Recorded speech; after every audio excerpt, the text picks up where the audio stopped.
Seram, misteri hantu bule cantik yang warawiri di Istana Negara. Ini cerita ajudan Gus Dur, Gumilar.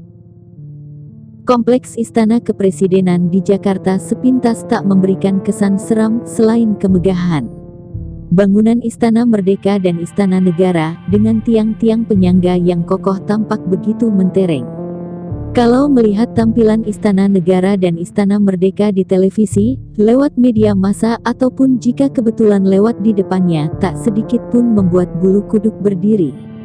Hanya saja suasana sepi dan senyap, juga usianya yang sudah tua, membuat kita bertanya-tanya apa ada makhluk gaibnya atau tidak di dalamnya. Namun kalau mendengar kisah mantan ajudan Presiden Abdurrahman Wahid alias Gus Dur, Priyo Sambada, bisa jadi Anda akan percaya kalau di Kompleks Istana Negara dan Istana Merdeka memang ada makhluk halus.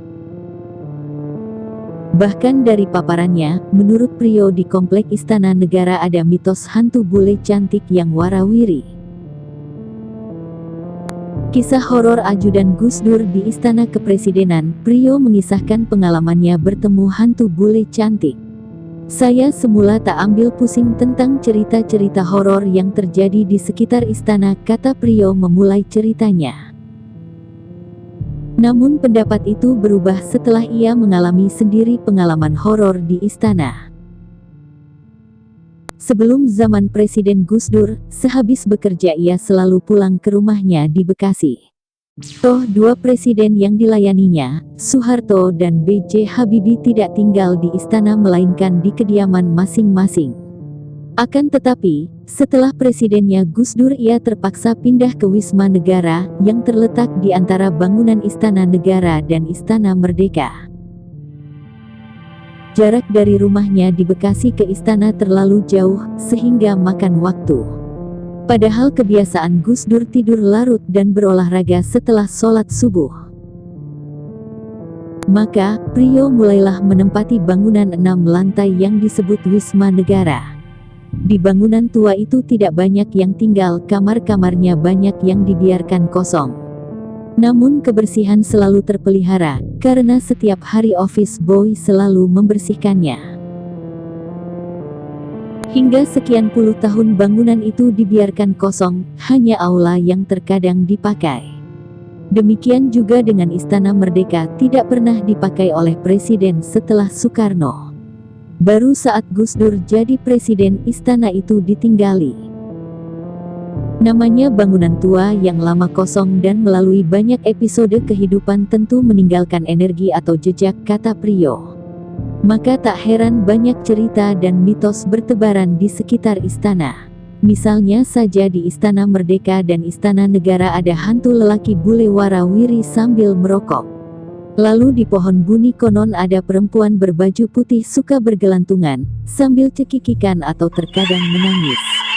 Itu banyak yang suka melihat, katanya mengisahkan. Yang paling sering dibicarakan adalah kehadiran gadis belia kulit putih cantik yang memakai rok berenda. Penampakan ini relatif lebih banyak yang melihatnya.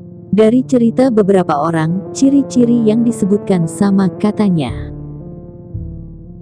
Jadi hantu di sekitar istana ada 3. Laki-laki bule yang gemar merokok biasanya ada di Istana Merdeka dan Istana Negara, lalu hantu Pohon Buni.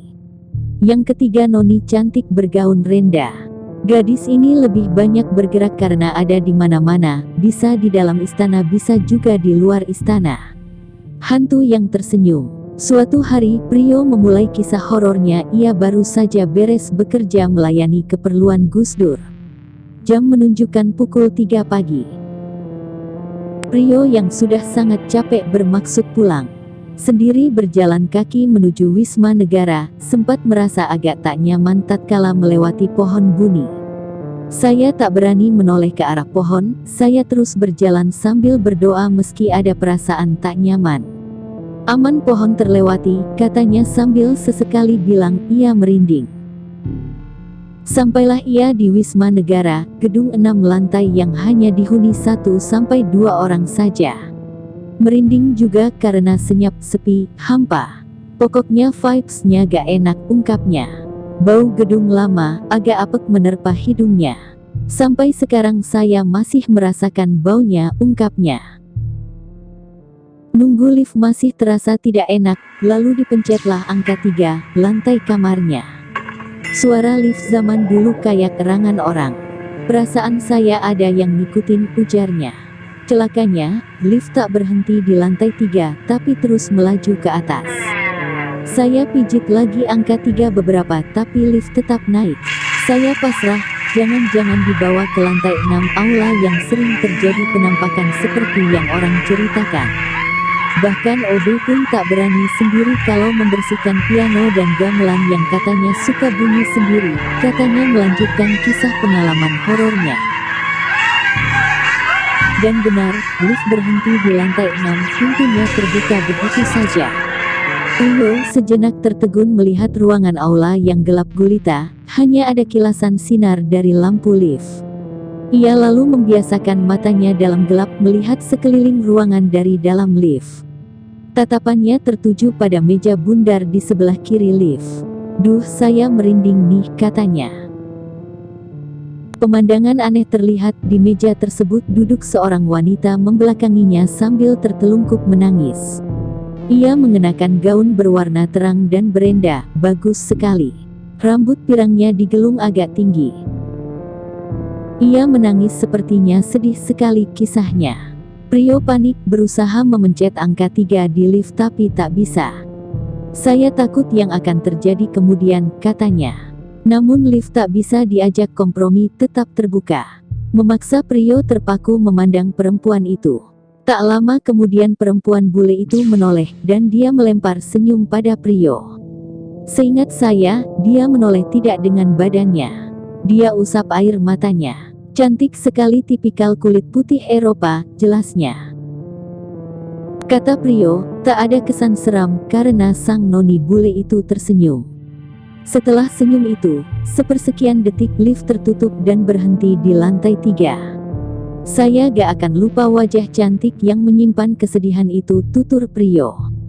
Masuk ke dalam kamar, Prio lega.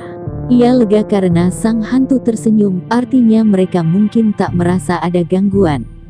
Prio mencoba tidur, tapi entah itu mimpi atau bukan, saya merasa seperti mendengar suara orang banyak riuh, seperti dalam sebuah pesta, katanya. Dari cerita yang sempat terdengar oleh Prio, konon hantu perempuan belia bergaun renda itu dulu adalah noni Belanda yang bunuh diri karena cintanya pada seorang pribumi tak direstui orang tuanya. Selain pengalamannya itu, ia mendengar cerita seorang OB yang tak mau ke atas lewat lift. Dia naik menggunakan tangga darurat.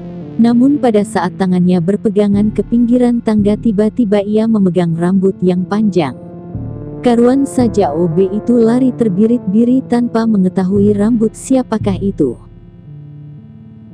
Ia merasa setelah kejadian tersebut dirinya lebih berani, tak ada lagi rasa takut jika melewati pohon buni malam hari.